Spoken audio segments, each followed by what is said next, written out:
If we can go ahead and take our seats.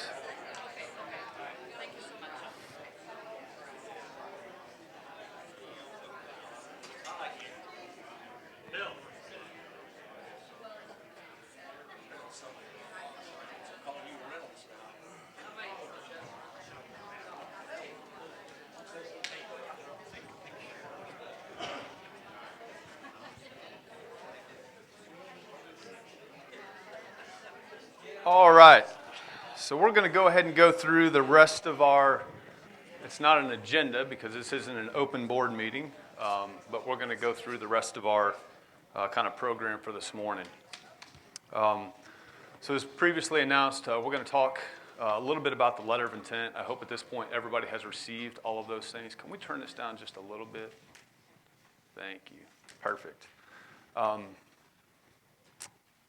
Hopefully at this point everybody has received their ballots, the announcement, the LOI, all of those things. So essentially what we're going to do with the letter of intent, we've chosen about 5 different things within that letter of intent that we believe that there's probably going to be questions on, because throughout this process we had a lot of questions on it. We dug into it a lot and things like that. So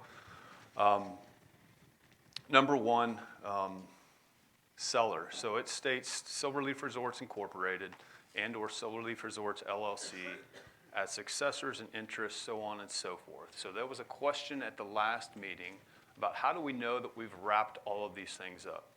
Well, it goes into the certificate of merger, which they've provided for us, which shows that hierarchy and lineage from this company to that company and all of those things.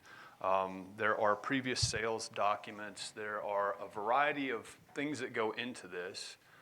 And the proof that they're able to do this is the title company has already come back and said, we will issue a title policy on this. So if they were not comfortable with the transition and transfer of this, they certainly wouldn't issue a title policy for us. So that was a huge win. And Michelle led that and has worked through that. So very, very big win there. Number 3 talks about the property, the fee simple interest in and to the recreational and common areas located within or adjacent to the boundaries of Holly Lake Ranch, Wood County, Texas, as more particularly described in Exhibit A, which you all received. So in the video, we talked a little bit about what are the common areas, and you can see them on the maps around here. So this is a save and accept type scenario. So we take the totality of the ranch, they save and accept all of your personal properties out of there, and then the remainder or residual of that is then what's transferred. So if we look at these maps, all the little bridle paths, and there's some smaller parcels, and there's some things like that that will be transferred. But to be quite honest, for us to go through and highlight each one of those, we will 100% miss some, because there are some that just aren't annotated on that map. But nonetheless, those all get transferred over. So just want everybody to be very clear when they look at the map, it does include all of those little areas. Again, the save and accept. If it's not private property, then it's going to get transferred over as part of this deal. The title policy. It's number 7. Purchaser will have the option to obtain a purchaser's expense and owner's title policy for the real property identified in Exhibit A, so on and so forth. This is also tied to number 11 when it talks about other transaction costs. So the big question is really and truly, what is this going to cost us? Well, in paragraph 4, it talks about the $10 for sum and consideration. So that's the $10 transfer fee. But what have we actually spent, and what do we anticipate on spending? So legal fees to date, we've spent $37,573.40. The vast majority of that was spent in 2023, and that's for things like the LOI. It was legal fees to establish the committee. It was things of that nature. To date this year, we have spent $375 towards this with respect to legal. So the vast majority was paid with 2023 dollars. We spent $375, but we anticipate it's going to be less than $10,000 remaining. And that is, we have to take this LOI, we have to get it to a contract, we need our lawyers to review that contract, things of that nature, but we anticipate that that's going to be well under $10,000. Title and closing and insurance, we're estimating, and this is a pretty accurate estimate, I think, about $40,000. just my opinion, but boy, if we can get title insurance, why wouldn't we, especially for that? That provides us with a whole bunch of reassurance, just like you buying a house. If offered the opportunity to get title insurance to make sure that that title was clean, and if there's ever an issue with it, you're not negotiating it. The title company is going to take care of that stuff. And then we have miscellaneous. We've spent $151.42 on miscellaneous, and that is the maps that you see, it's filing fees with the county, it's things of that nature. So total anticipated expenditure is going to be $87,734.82. That's our best projection to this point. So $10, that's what we're getting. Total cost for several $1 million worth of land transferred over to you for sum and consideration, all package deal of less than $88,000.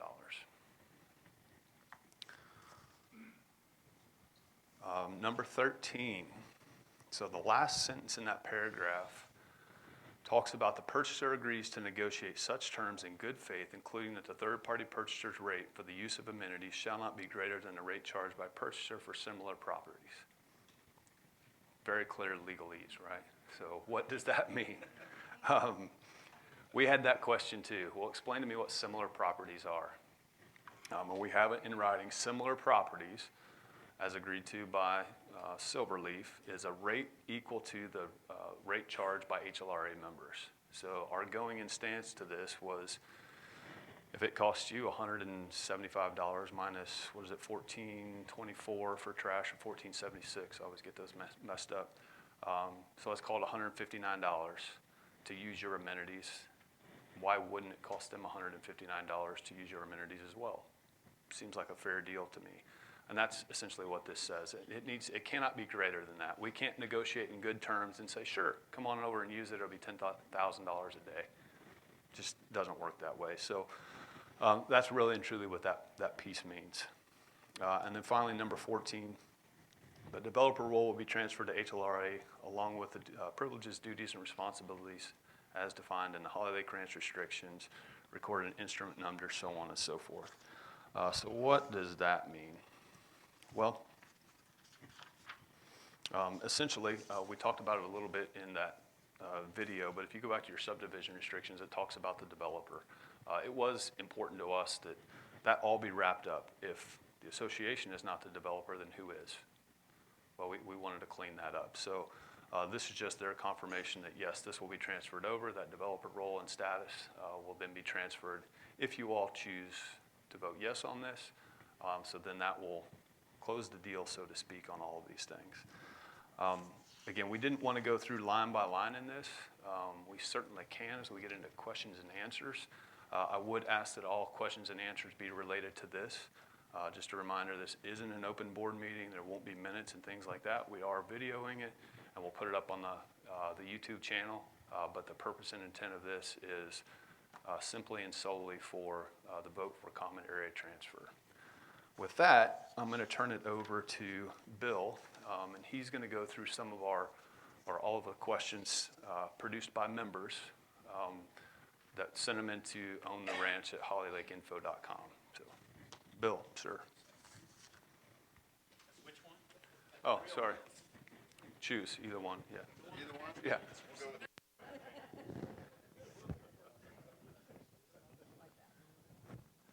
All right. Can you guys hear me okay? Good? All right. So we created an email that some of you sent some questions to, Own the Ranch. We thought that was a good title because the idea here is to kind of pull everything back together, as Adam said. And so we didn't get very many questions. Honestly, we expected a flood of questions, and maybe that means that the last town hall was so clear that there just weren't any questions at all. So there's 6 questions on here. I'm just going to go through them, and then we'll jump to answering your questions because, you know, I'm very comfortable with this, but I've been on this with this team and the board for 8 or 9 months. And so, you know, there's a lot of stuff that we know that maybe you don't know about this transfer and what's in and what's out and how it's gone and that kind of thing. And I think what's important is that you ask the questions and that you get as comfortable as we are with with this so that you can vote yay or nay on this thing with all the information, okay? All right, so I'm just going to read through the questions. The first one actually relates to the resort. We left it in here. There was a question about, has there been any discussion or plans made for the potential purchase of the 128 acres in the resort?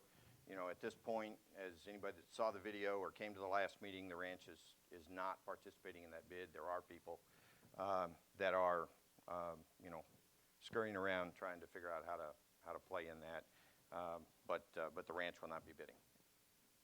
Okay. There was a question. I didn't see the pickleball courts and gym in the named in conveying. Are they? The answer is yes. It's on the map, and they're definitely in there. They just weren't in the list. This question's come up a lot. You know, what about this main entrance? You know, when are we going to get Holly Lake Ranch up there again, and not Holiday Inn, and not a Holiday Inn flag, and all those things that are gone? And so the answer is at the earliest opportunity, right? So that resort over there is going up for auction on the 4th, ending on the 5th. And so we're waiting for that to happen. We're waiting for this common area transfer to get done, approved by you guys, and that kind of thing. And then at some point down the road, that will go back up. Okay? And I expect there might be more questions on that. There were a few, they're not really common area. They are transferred with the common areas, the lots across the ranch. I don't remember how many it is, half a dozen lots. There was a specific question about a specific lot over in section 6, and the question was, are those going to be put up for sale? I'd be interested, kind of thing. Not me, but this person asked the question. And so the answer is those will be put up for sale at the right time, and it would be the normal process. I'm not sure what that process is other than to let the board know. I've seen the board vote on it, but I don't know what the vote is or what the process is to get one, but they will be put up for sale. Okay? There was a question about the Holly Hut. I want to confirm that ownership of that all goes to HLRA, and it does. How about the furnishing, pedal boats, and canoes? So some of the furnishings, they're going to sell the pedal boats and canoes. That's their property. We could buy them. Somebody else could buy them, but their plan is to sell those. But the building itself and the furnishings inside would be HLRA.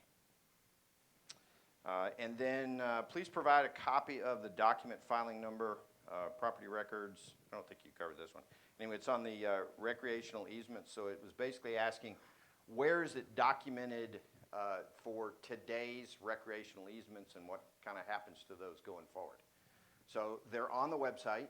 You can see them. I forget what the final date. There were some modifications along the way. But the recreational easement that we enjoy today that allows us to use the common areas is published on our website. So we can see that. Now, once we own it, there'd be no need for that recreational easement. Okay? Because it wouldn't be Silverleaf allowing us to use it. It would be us allowing us to use it. Okay? All right, so that was all of the questions. And then I guess we're going to move to Q&A. Hi, everybody. Is this on? Yeah. Okay, we're going to handle this. If y'all saw the town hall, we're going to handle it pretty much the same way. We'll try to do more than one question at a time. I know that seemed pretty short, but the same principle applies. Also, I know I heard a phone go off a while ago, so if you have your mobile devices on, please turn those to silent so that we can get through the meeting and be respectful of each other's time and what everybody is having to say. No personal attacks, just the normal decorum of a meeting, and no whispering. So if you'll just come up, we'll hold the microphone. Please state your name and your section number and ask your question.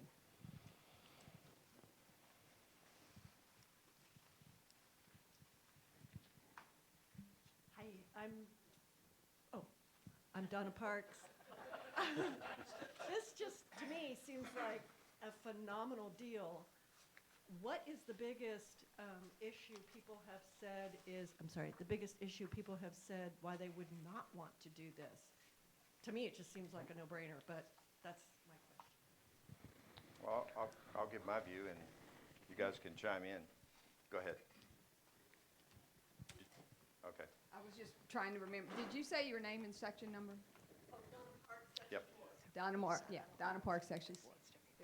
So, you know, my view is that it kind of falls into that almost too good to be true kind of thing. It's like, well, why would they do that, right? Why would anybody just give up that beautiful lake out there, right? I mean, the reality is that, as Rick has said multiple times, they don't make any money off that, right? And they wouldn't be pulling out if they were making money off this. And the other thing is we have a perpetual right to use it.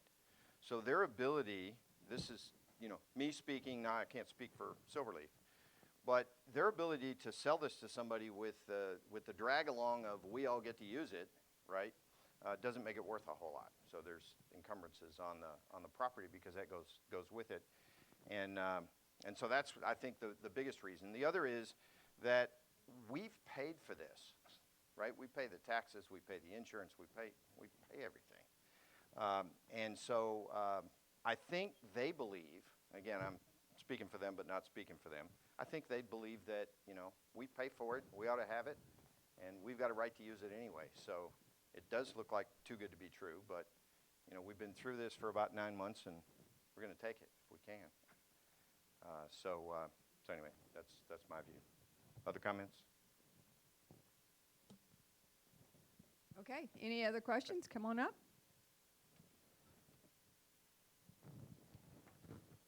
Randy Brock, Section 2. I apologize, I have several questions.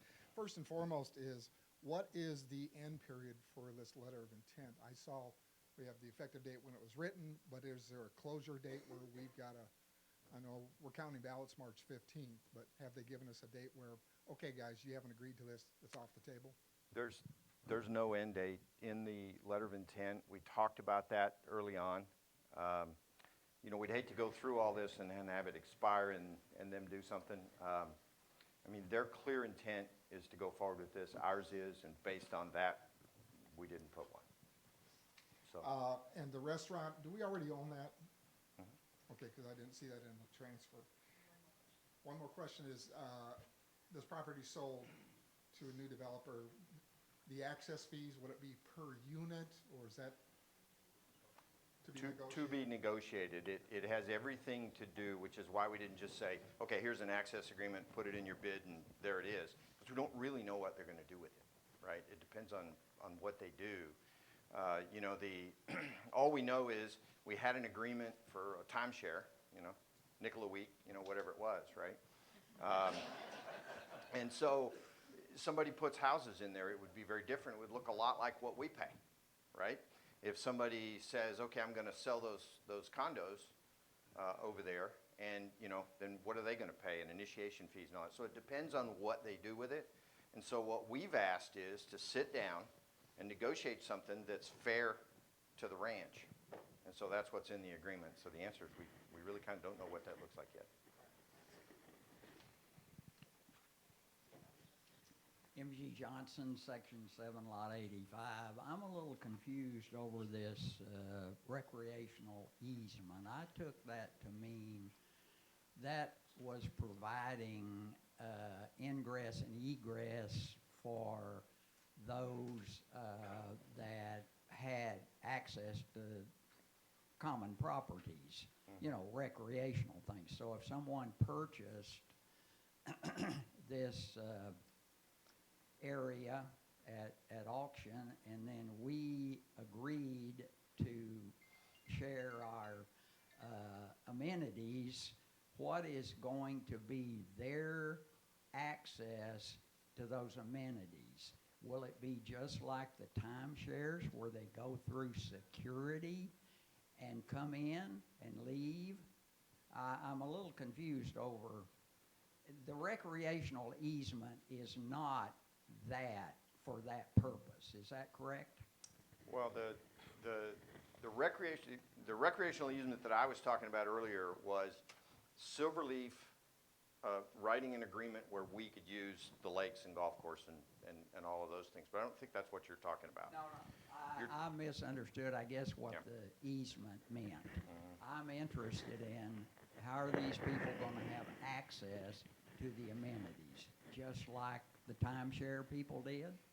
The expectation is they would come through, we don't know, is the answer, right? Because we don't know what they're going to do, but the expectation is they would come through security. There is an easement up the road, right? So when you come off 2869 and you go to the guard shack, that's an easement. They have to be able to get to their property, so that's an easement. Adam, you want to? Yeah, I just wanted to make that clear distinction. So there's two easements we're talking about here. You have an access easement, which allows them to go through, and yes, they would have to go through security, all that to be able to get to their property. The recreational easement agreement is their use of your amenities and your use of their amenities. And if you look on the website, it's a 40 or 50-page document. The first thing you're going to see is Sundown Bayou. So that is not included in this. That is outside of ranch property, but that's an access easement agreement that you all can enjoy. And if you continue to scroll down, you'll see the other recreational easement agreements that you can view through those. But that recreational easement agreement is the heart of the negotiation of when a new buyer comes over here, how does that relationship between new buyer and Holiday Lake Ranch, how does that really work? So that's the unknown at this point until we can identify a buyer. We can't negotiate with somebody that we don't know what their intent, what their purpose, who they are, so on and so forth. Okay, so they will come through security. Yes. Okay, that's all I want.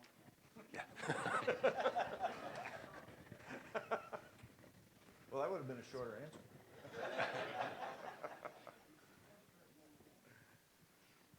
I'm Clarice Hill in Section 2, and my question is, the 87,000 plus, where does that money come from? Budgeted, go ahead, Adam. Comes from your budget. So the legal fees, you'll see that multi-departmental. I think it's 7045 is the GL line code. Some of the other stuff, so the $40,000 for the property and insurance and all that stuff. We need to look at that. If it doesn't fit where it is, then we would take that to the board and say, this is outside of the budget. We're going to request that we spend this money from board restricted funds for the acquisition of several $1 million worth of property. And they would either vote yes or no, but it all depends on you all. So does that mean that that could be attached to our dues being increased again? No, so that is not the way that we do it.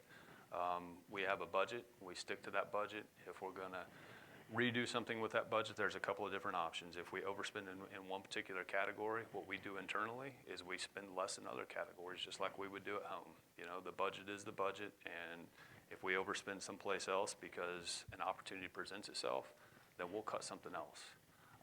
If we're going to substantially modify that budget, then we have to take it out. The board would have to vote on it, and it would be an amended budget at that point.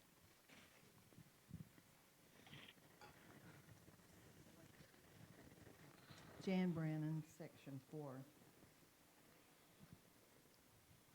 Okay, my question, and it's probably not important, but I was just confused by Section 13 on this LOI, where it says purchaser acknowledges, we're the purchaser, right?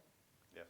That third-party purchaser contract will likely be executed on or before March 1st, 2024. How is that going to be executed before the auction? It's not.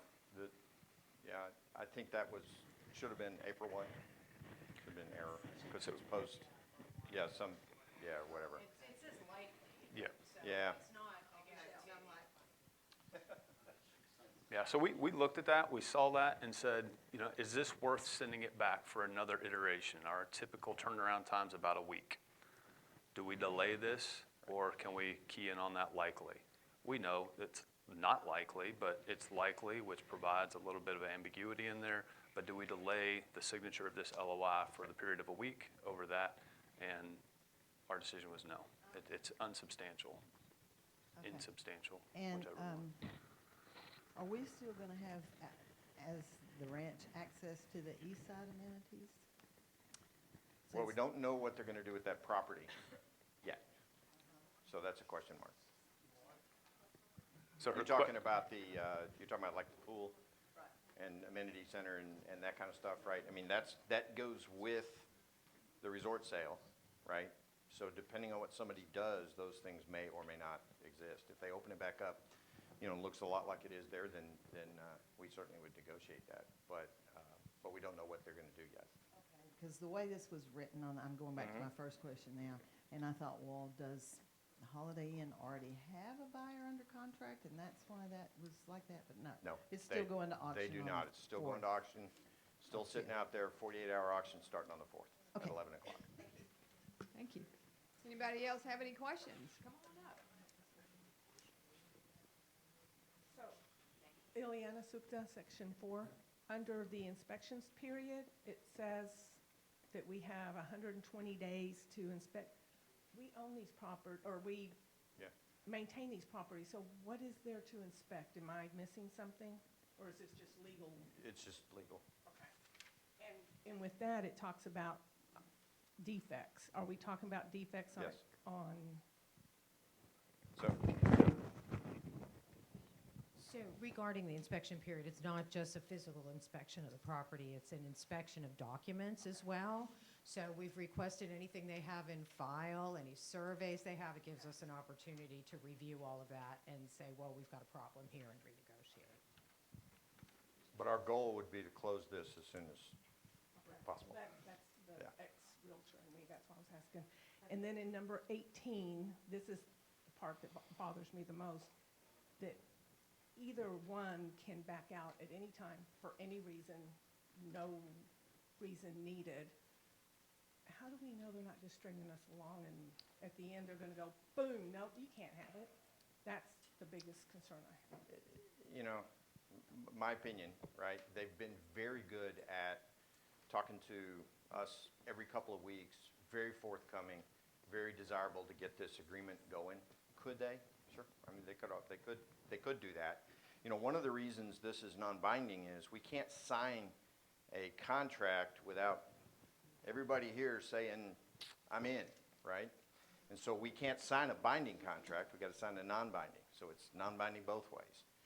So, but, you know, it's also good faith going forward that we both intend to do this, and so far, that's been the case. So once this turns into the contract, there's no backing out? There's no backing out. So the plan would be that the homeowners would vote, right? On a yay vote, if that passes, then we would present a contract to them that we will both ink, and then we'll move to closing and all of the other things to actually make it happen. But we can't do the contract without the vote, so that's why it's not binding. Thank you. And did y'all answer the question about is the restaurant included? Did I miss that? It is. It isn't? Yeah. Okay, thanks.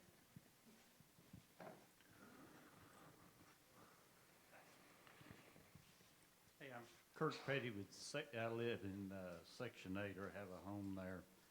I have a couple of questions on other transaction costs, number 11. So it says that we will have a owner's policy, I guess that's the title policy, in the amount of the assessed value of the property. This, all of this property has an assessed value?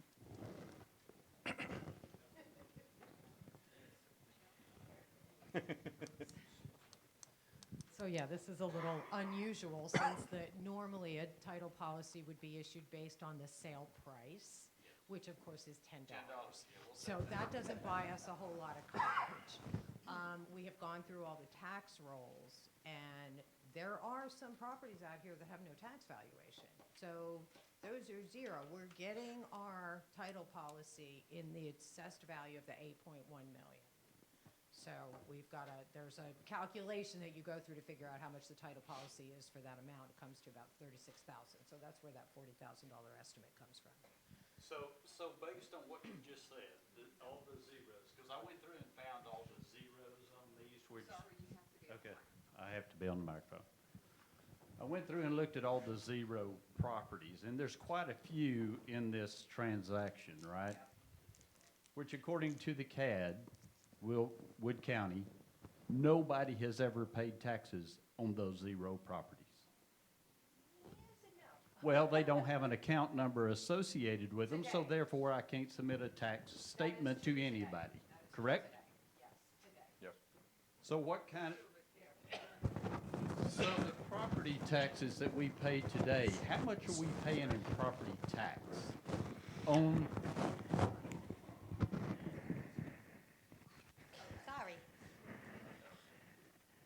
So that is correct. Okay, so let's kind of talk like real quick about what this title insurance does. It basically ensures that the title company will defend our title in case of a question. Okay, so up to that 8 million. So the chances of somebody questioning every single property out there is slim to none. And also keep in mind that those tax numbers change. What's zero today might not have been zeroed last year. So that's what you said, nobody's paying taxes on them, but some of those zeros had tax IDs on them a year ago. So the Wood County is trying to clean up their mess right now. So at some point, they may get they may get IDs on them. That's a risk that, ultimately we may end up having to pay some taxes on some properties that we don't today. That's a risk that we were taking anyway, because we pay all the taxes on all of it anyway. So, and we also, I think at that point, we do have some things we can fight the county with, because we've got some properties that are, like the far side of Lake Greenbrier. There's a piece of property that's a swamp, and I think it's valued at like $1 million. So, you've got some leg to stand on to fight the county on some of these valuations if things change. But the title policy is designed to be able to cover enough of our defense in case anybody challenges a particular tract. Well, they're going to challenge for anybody that may say they own that piece of property. Correct. Right? It has that nothing, can it has happen. It hasn't nothing to happened do in with the value of the property. So if the insurance, the value of the policy does, and that's how title policies are issued, is based on the value of the property. I understand that, but if I came back to Holly Lake Ranch and said, hey, I own that piece of property, now that's what your title policy is covering, is to protect you to say, Correct. wait a minute, as they research back through and say, oh, Yeah. wow, he did own that piece of property. Yep. Okay, that was a mistake on their part, right? That's what the title policy covers. Well, that or suing them Yeah, back. yeah, it'll cover all Yeah. that, the insurance on that. Yeah. So, have we been paying property tax on the Holiday Inn piece? No. We have not. Only On their everything in- resort yeah, area? on that little, No. only thing we've been paying paying, maybe we need to pray on it. We might. Praying plopper. Paying on the property tax is just everything in yellow. Essentially, yes. Our stack of tax bills is about like this, to be honest with you. And we go through parcel by parcel. Brittany goes through parcel by parcel every year, and we compare it based on where we were last year. We evaluate whether there was ups or downs, what has changed. But WoodCAD, and Michelle hit the nail on the head, WoodCAD changes. And it's not that they're doing it nefariously, but I think they scratch their heads just as much as we scratch our heads about ownership out here sometimes. I think this year we've got $74,000 allocated for taxes. That goes to personal property taxes for our equipment, all those things. We just paid our real property taxes, and I want to say that was it 54,000, 56,000. So that's essentially what we're paying right now. Could it increase a little bit? It could. But what we don't have right now is the ability, and we've actually got something scheduled here coming up, to be able to go to the county and say, we dispute this. We can't dispute it now, we don't own it. So now we have the opportunity to actually go and work through some of these things, which is a benefit to us. But at the end of the day, it's, do we accept the minuscule risk of maybe our taxes are gonna change a little bit? Or do we say, you know what, let's not do this, and we'll run the risk of a continued relationship with an entity that we don't know, that we've had for the last 53 years, and we'd roll the dice that away.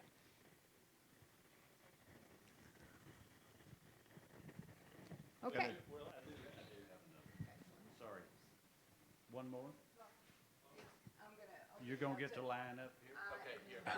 Okay. Let's not get controversial. So, when you say a little bit, what is that? Let me ask you one more. Adam, okay, clarify. The question was asked a while ago, which you said, no, we don't do that. I guess what the big concern is would our assessment dues go up depending on what that property tax may wind up being? No. Never. Well, I'm not going to say your dues are not. I will guarantee you that your dues will never go up just as much as you guarantee me that my personal property taxes as assessed by the county will never go up. Well, Adam, yeah, Adam, is my mic on? Can you hear me? Okay. So one point I would make is that if they go up, given that we pay all the taxes, they'd have gone up anyway. Yeah. And we'll That was the allocate for it point and budget that for it Michelle next was year. making, right? So if it goes up $10,000 a year, would have gone up anyway. Wayne McClure, Section 8. If a private investor buys the condos and they decided just to sell each individual condo, would that have to be brought into the homeowner association? No. It could be separate. Yes, sir. Okay. But would they have to pay fees, each one of them, like we pay association fees? So that's that key, I think it's paragraph 13. That's in the negotiation piece, sir. So we don't know who's going to buy it. I don't know. Somebody could buy it and say, you know what, I just love nature and I want to make a botanical garden and I'm going to knock everything down, come in Wood County, walk through it, and, you know, we don't know. Or the other extreme of they're going to sell each individual one, or they're going to do this, that, or the other. We just don't know at this point. But if they decided to opt into association, that'd be available to them. I'm sorry, I didn't. If the buyer develops it and sells it as is, I mean, each individual, they would have the opportunity, if they wanted to come into the association? That not to come into the association, so come in and use, to come in and use. To join the Holly Lake Association. So that's different. Use of your amenities is an I'm talking agreement. about different, And if that's the case, if they want to do that, that has to go out to a member vote, because now you're fundamentally diluting the population of voters. You're expanding the boundaries of the ranch. You're doing all these things that are captured within Article 4.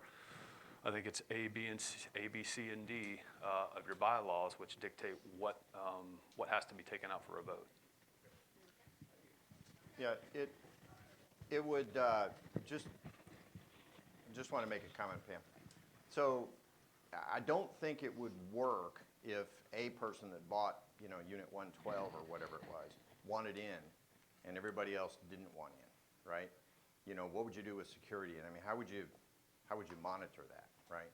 So the thinking is they're either in or out, and we negotiate based on in or out, not every individual would have an opportunity to opt in or something, because I don't know how that would work. Yeah, and that's a good point I'd like to expand on just a little Yeah. bit. We get requests every once in a while, and somebody will say, boy, I sure do like what you guys have going on out there, but I already own a home. How do I buy into your membership? Well, it's easy. Buy a house. Buy a lot. Pay an initiation fee. Pay your monthly dues, and you can be a full-fledged member. We'll even send you a ballot to vote on stuff. But we don't allow anybody to buy in unless you reside here or have a lot here. So the pit and parcel of this guy wants in but that guy doesn't, or that just, no, we wouldn't do that. We can't do that.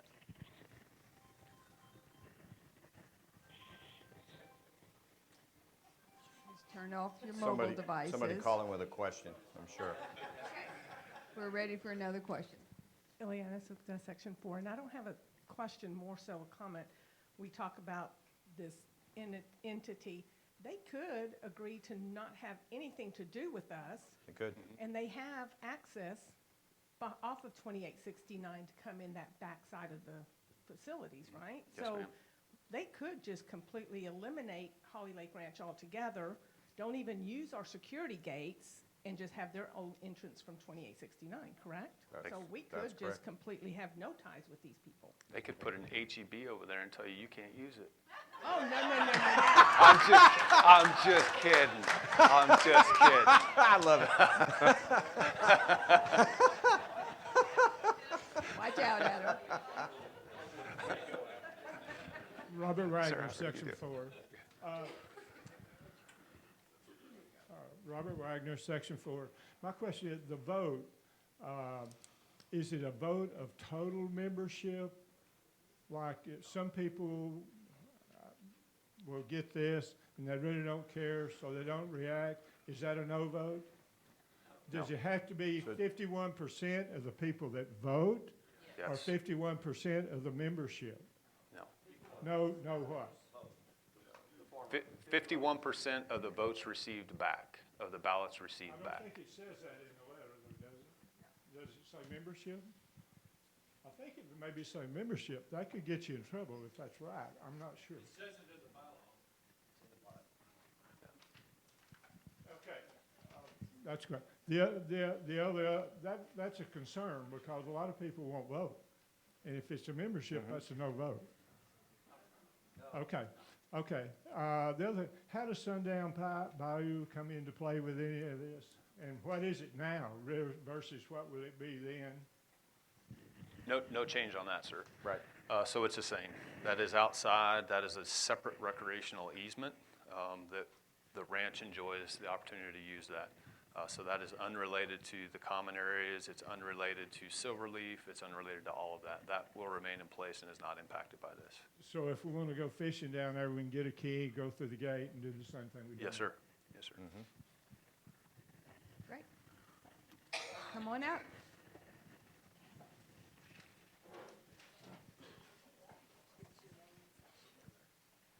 Cindy Treese, Section 9. And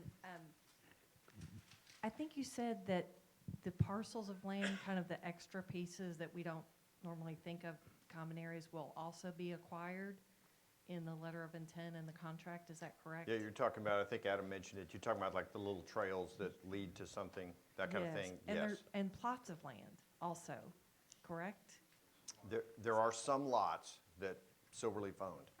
Yes. And those will be transferred to us, and then Okay. those will be made available to the membership. Just from what I wanted to understand. clarify. And my question is, will those definitely be sold off? And has a process been established to do that? I know we don't want to count our chickens before they're hatched, but. Yep, so that process will remain the same. We've got lots for sale now spread throughout the ranch. If you're interested in buying one of those lots, you send an offer, you can send it to Brittany at hollylakeinfo.com, and she will essentially, or hollylakeinfo, yeah, .com. And then she will prepare a sheet and analysis and then present it to the board. The board will either counter, accept, or deny, and then eventually they'll vote on it in an open meeting. But that's how we do all of our property sales here. So that would benefit Holly Lake Ranch Association, right? The sale of those lots? Yes, Correct. Okay. Money in. That's right. Lisa Brock, Section 2.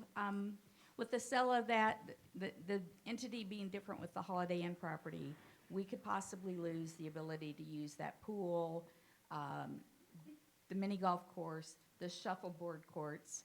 We have many of those things on this side, but the shuffleboard courts are unusable. And then we've also got Holly Hut that we're getting. Could we take the equipment that you currently rented or checked out at Holly Hut, keep that open some hours for people to go and be able to still get equipment, maybe get some kayaks, keep those boats, and then upgrade the existing shuffleboard courts for people to use. Now, we've talked about a bocce ball court, something that people that aren't as active as other people can do out here, because not all of us can play tennis and pickleball and even kayak. But maybe shuffleboard is you can do it on a cruise ship. Surely we can do it here, right? Boy, there was a lot packed into that question. I have, and I enjoy talking to you. The equipment that was down there was owned by Holiday Inn. We don't have that equipment, so that is not there. Our equipment is located on the backside of the pool house. There's a little inset that you can go in and you can get golf discs and basketballs, and there's shuffleboard stuff in there. There's croquet. There's all this other stuff. We've actually just purchased some new stuff to put in there so that folks can utilize that. When we talk about upgrading of the amenities over there, I think that's separate and distinct. That goes within the budgeting process. We can look at doing some of those things, but quite honestly, right now, we have got so much on our plates that the thought of like trying to get that shuffleboard thing, it's kind of one of those things that's fallen off, if I'm being honest. We're trying to get all these other things. The kayaks and the boats, the kayaks are obviously gone, but the boats that you see down there, I have had a conversation with Holiday Inn about that. They said, "Hey, are you interested?"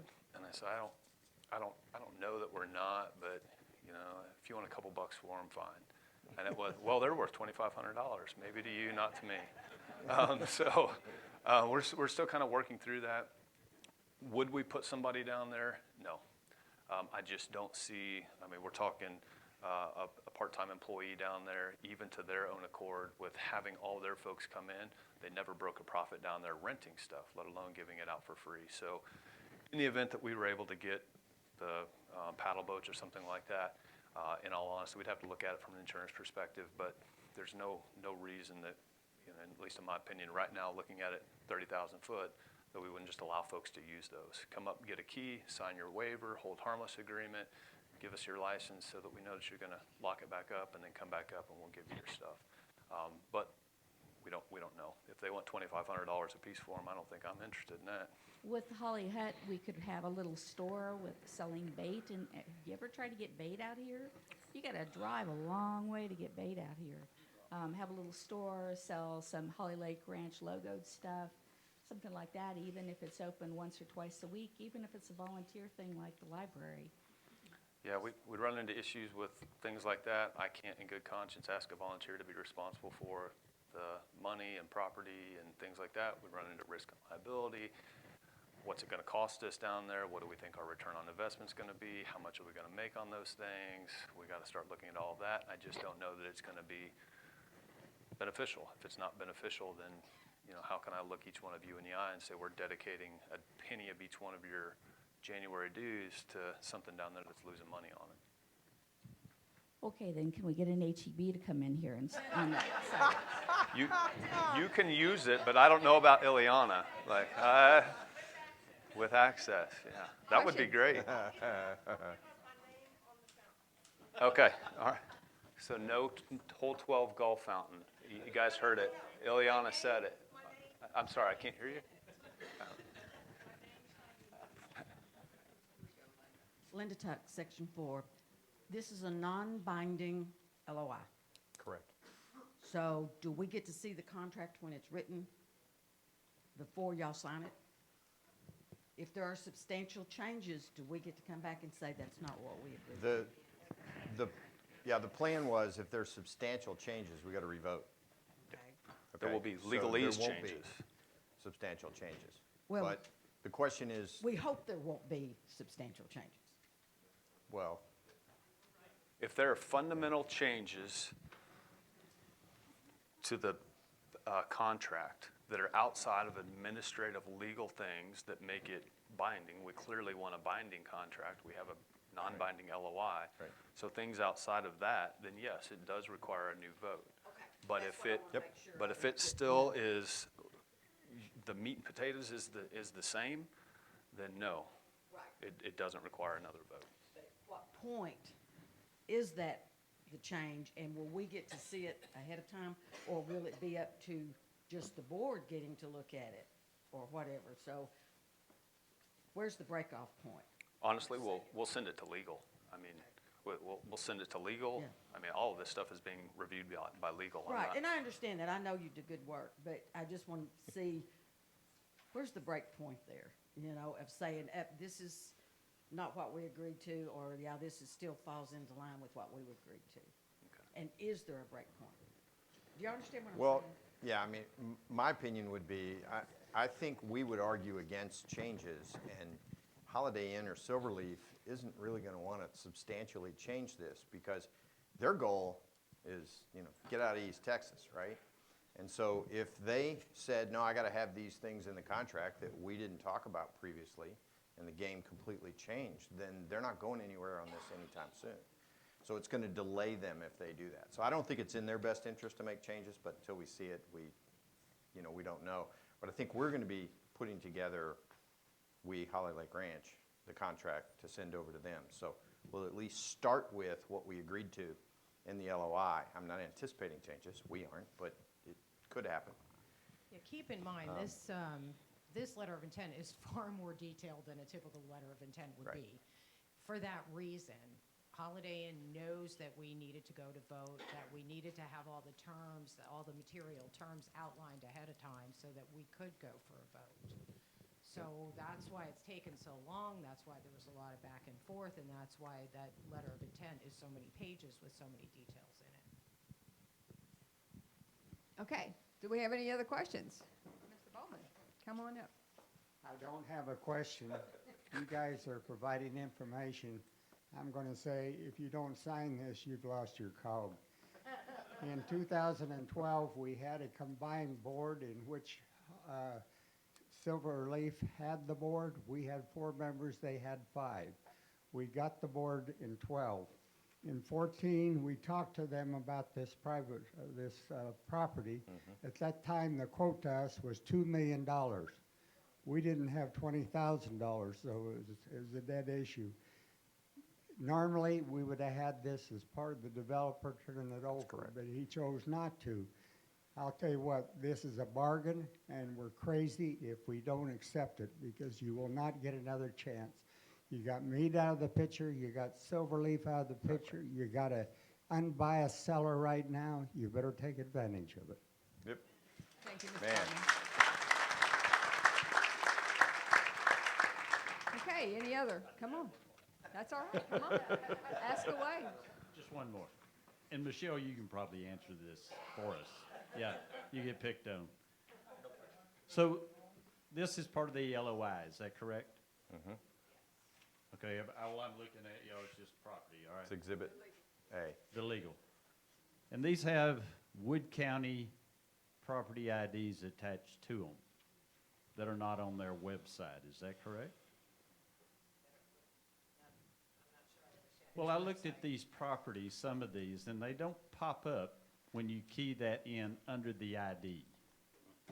So I'm just curious where some of these might have come from as far as. Everyone that's on that list is on the website. It may not be on the map, so you can go to interactive map or you can do property search. Some of them are different. They're not on both. So it may be on the interactive, but not be in the property search part. Or vice. Or vice versa. Yeah. Okay, but every piece of property listed on here is what we see on the map up there? No, No. like we talked before. So there's going to be bridle paths. There's going to be Oh, yeah, okay. some things like that. I Okay. mean, we could go through, and if y'all want me to spend the next No, week we on don't. that, I will. But all these other issues, I'm not going to have a whole lot of time for. So if I just have a quick question about where my property is, for example, where that park is back up here in the upper, on Section 8. So I did receive a letter from Holly Lake saying I don't own that easement that goes across my driveway. I received that. Okay. I also talked to Silverleaf, and they said the exact same thing, but they gave me a quick claim deed on that 15-foot access, of which I am now paying property tax to Wood County. Does that stay with me? Yes, sir. That quick claim deed is to you. Thank you.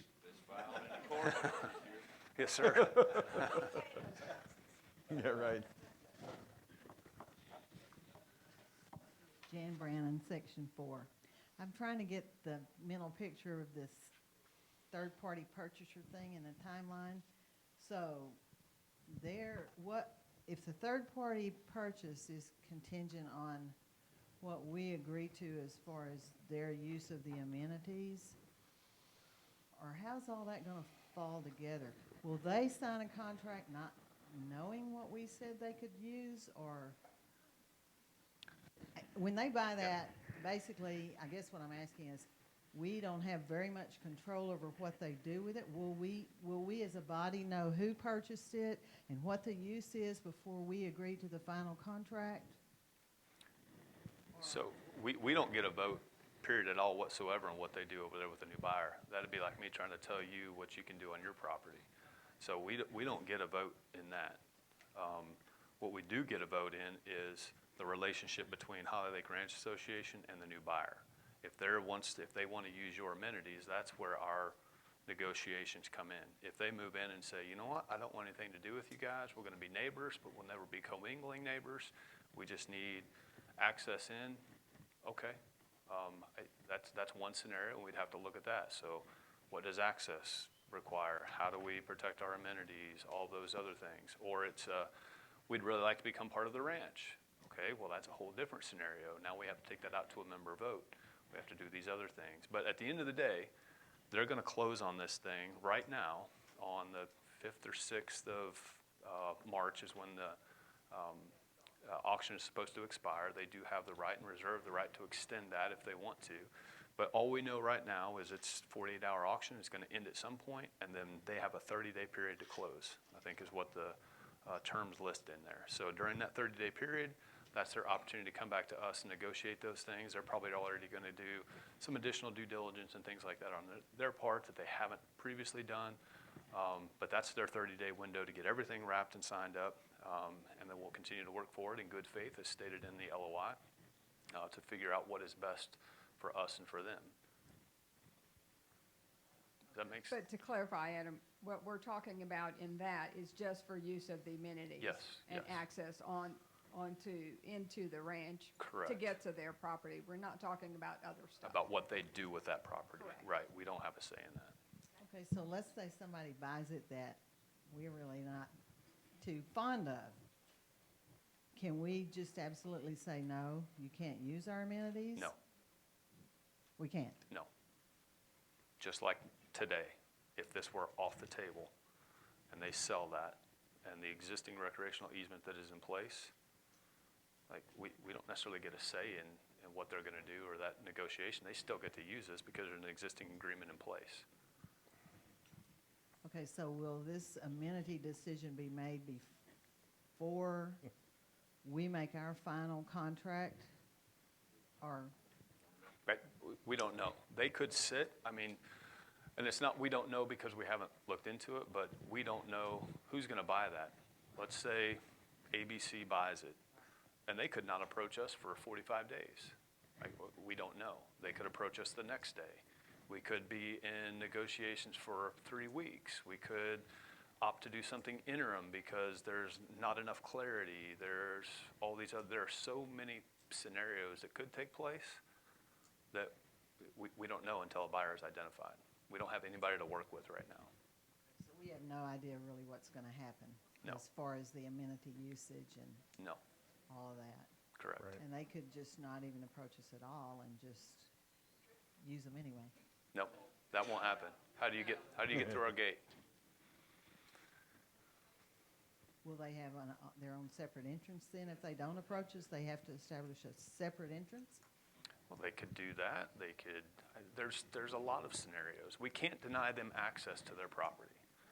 We can't do that. But we can negotiate, well, how do you stop? You know, right now they have these little cards. Holiday Inn has that card. They give it to their guests. They swipe that card like you all had, a while back, and they're granted access via that. Well, these new folks need to negotiate how they're going to access. Okay, let's do QR codes. Well, what does that get me into? It doesn't get me anything else. Sure, they could use the pickleball courts and things like that, but if they only need access to that side, we could restrict access to the rest of the ranch. Like, we have to work through this, but we don't even know who we're dealing with. I think we're looking at a worst-case scenario, and there's an opportunity we could get the best neighbor ever, and they could say, hey, like, we want to pay exactly what you guys are doing. We're going to not only keep the amenities over there and allow you to use them, but we're going to expand them. I mean, we can go both scenarios on this, but the truth is we just don't know until we have somebody to negotiate with. So do we have an estimate of when all of this will finally be decided? Like, is it going to be 4 months, 6 months? No. We don't know. Okay, guys, it's 11:25. Anybody else have questions we need to answer?